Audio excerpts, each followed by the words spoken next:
Hello YouTube, Dave here again. Welcome back to another installment of Monday Night Magic.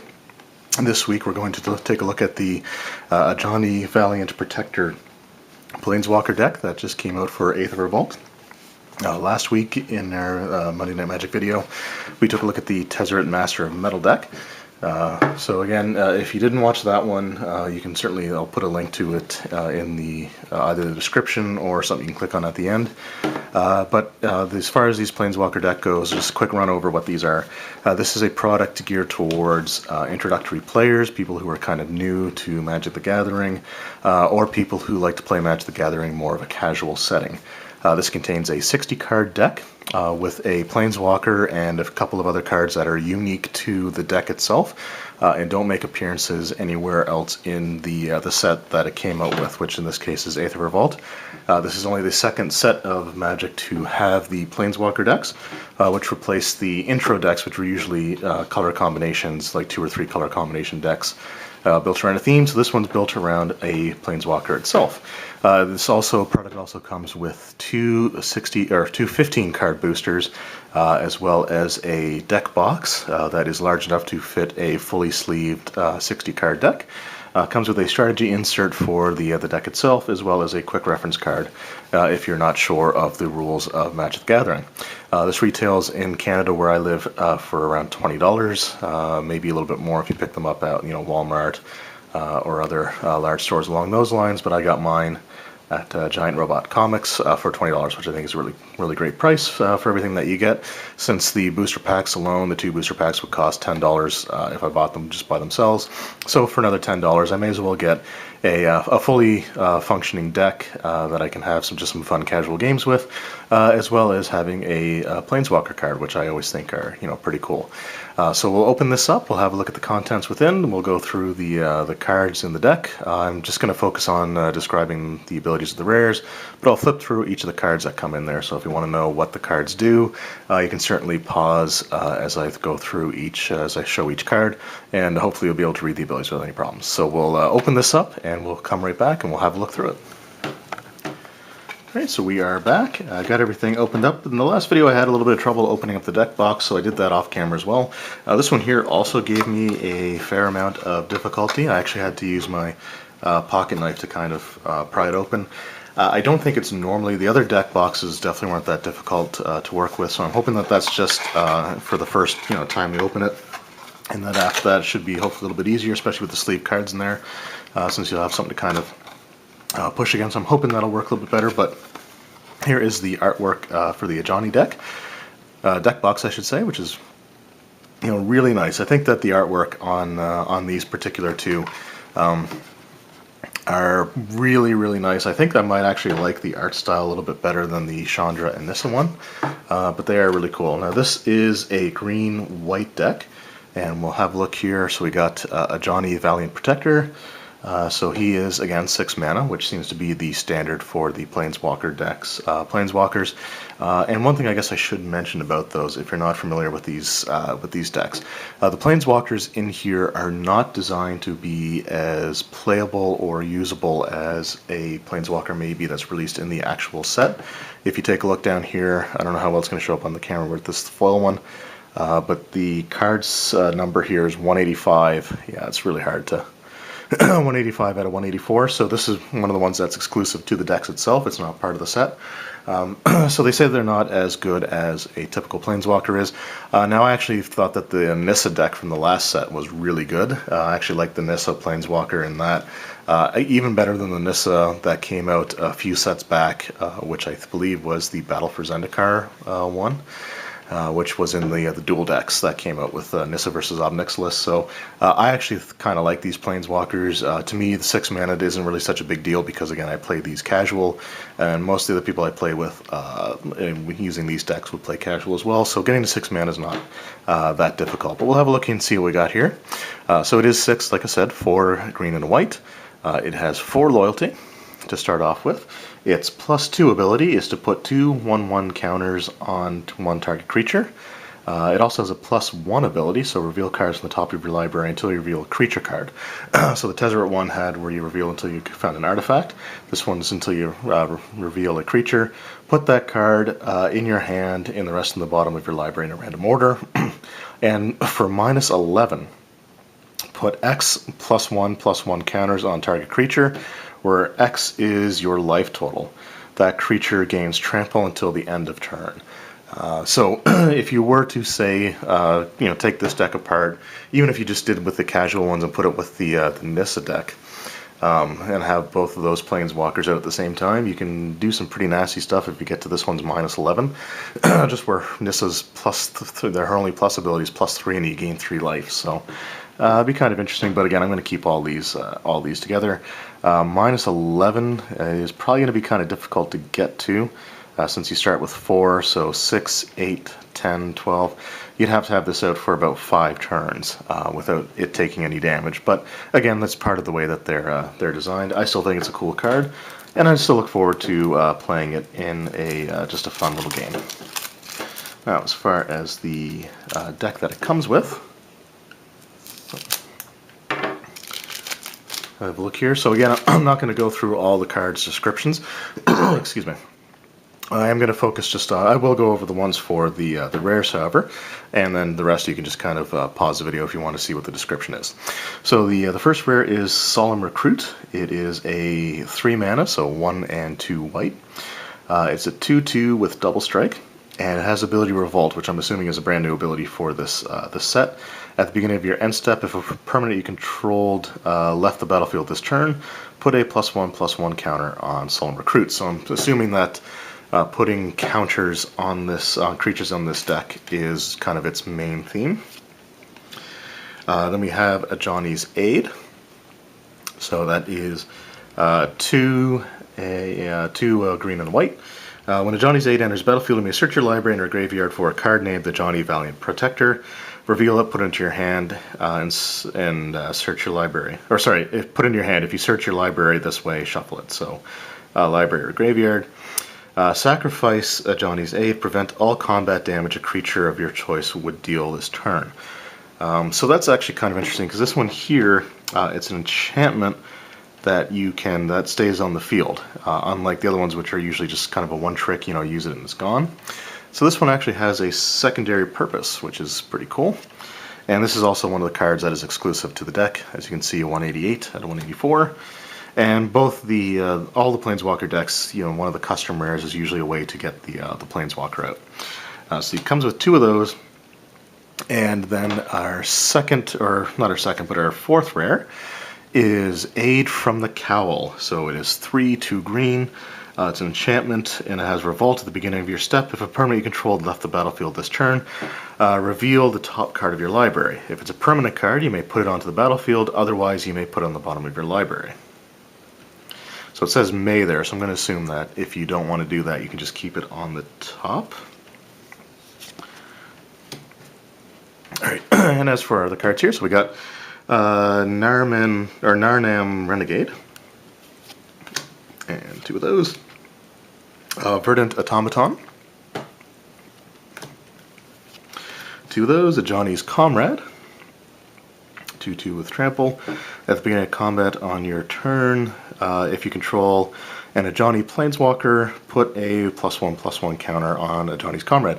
So this is actually another one of the cards that is unique to this deck. So they're not all rares. And I know that the Nissa one for sure had a creature that if you have a Nissa Planeswalker, it got, I think, it beefed up its abilities and it gained something like Reach, so it became like a 4/4 with Reach, which was pretty cool. So the great thing about these cards is that they just say Ajani Planeswalker. So unlike the rare one, which specifies it has to be Ajani Valiant Protector, this could be anyone. So this card could work in conjunction with the cards released in the regular set. So if you wanted to put these into a deck, you can do that. If you have the Ajani that comes with the Aether Revolt set, and you get three of those. Audacious Infiltrator, and 2 of those, 3 of those. And Garper Guide. Again, I'm probably going to say a lot of these wrong, so I do apologize. But they're not real words, so it's kind of hard to know exactly how to pronounce them all. Silk Weaver Elite. Deadeye Harpooner. Armorcraft Judge. Lifecraft Cavalry. Again, putting +1/+1 counters. Ridgescale Tusker. 5 mana for a 5/5 beast. Enters the battlefield, put a +1/+1 counter on each other creature you control. Airdrop Aeronauts. Renegade Map. Three of those. Prey Upon. So 1 target creature you control fights target creature you don't control. Pretty old school card. Unbridled Growth.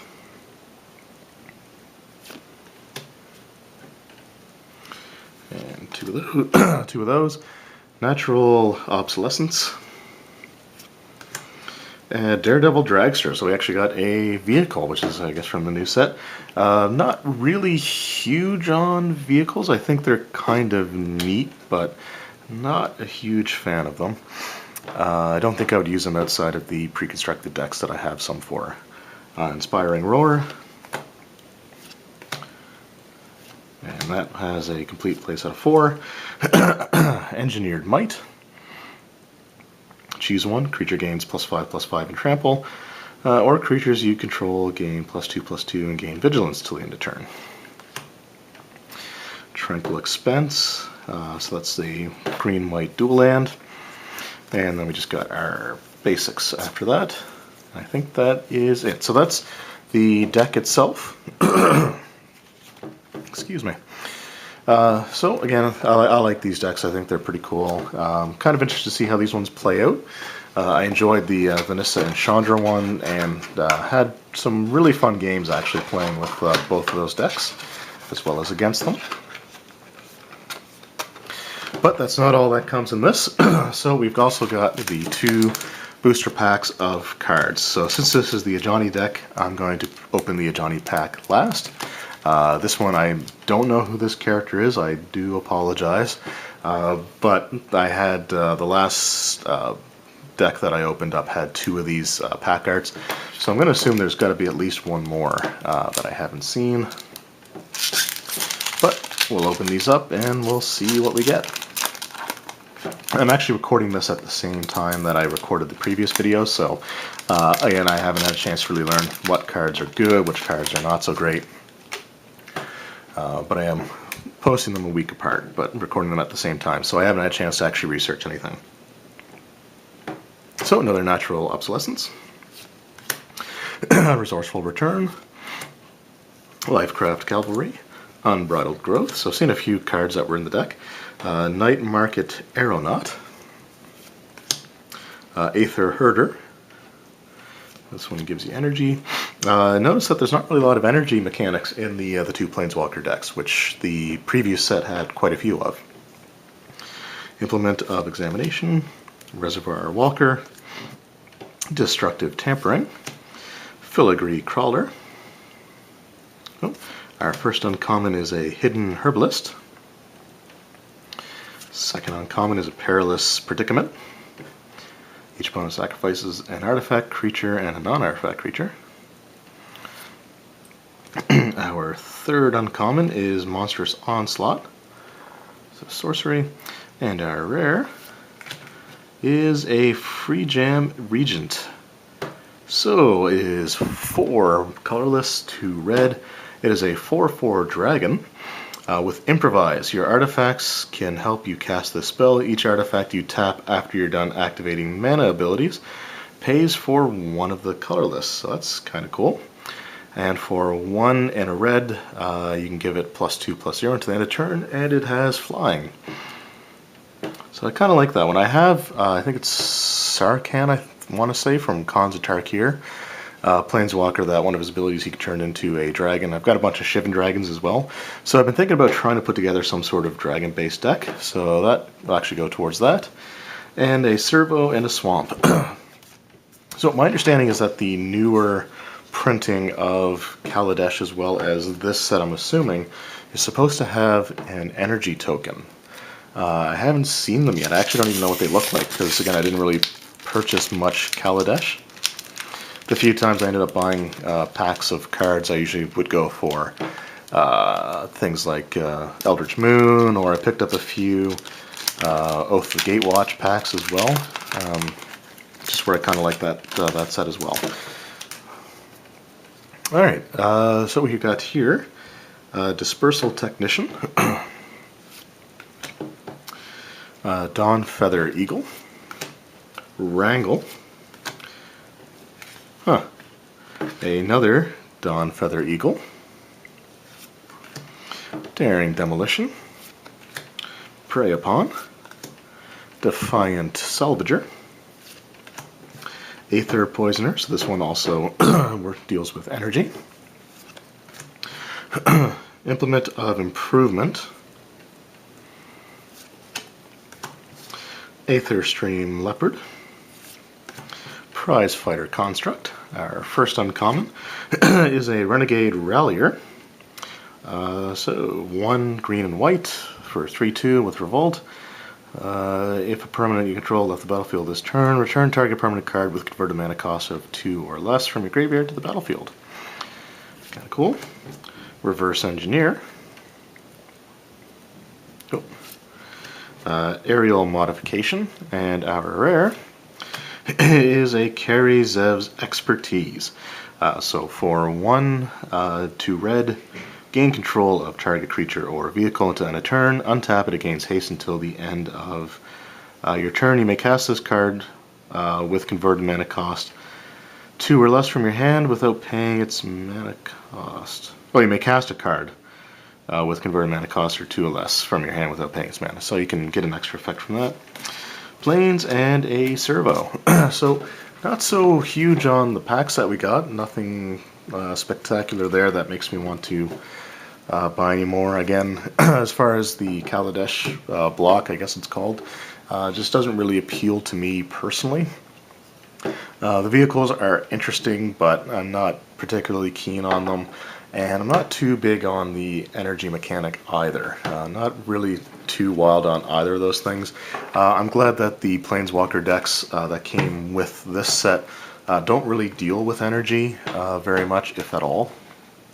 And the Ajani one's the only one that has a vehicle in it. So anyway, those are just kind of my thoughts on the new sets. I know that the next set that comes out, I can't remember the name of it off the top of my head, but it is Egyptian themed, and I am a huge fan of ancient Egypt, so a set that's dedicated around that may get me kind of back into more actively picking stuff up. But in the meantime, again, I hope you enjoyed these videos. I hope you enjoyed looking through the decks. If you're interested in seeing what was in them, I hope this video helped, and we'll see you next time.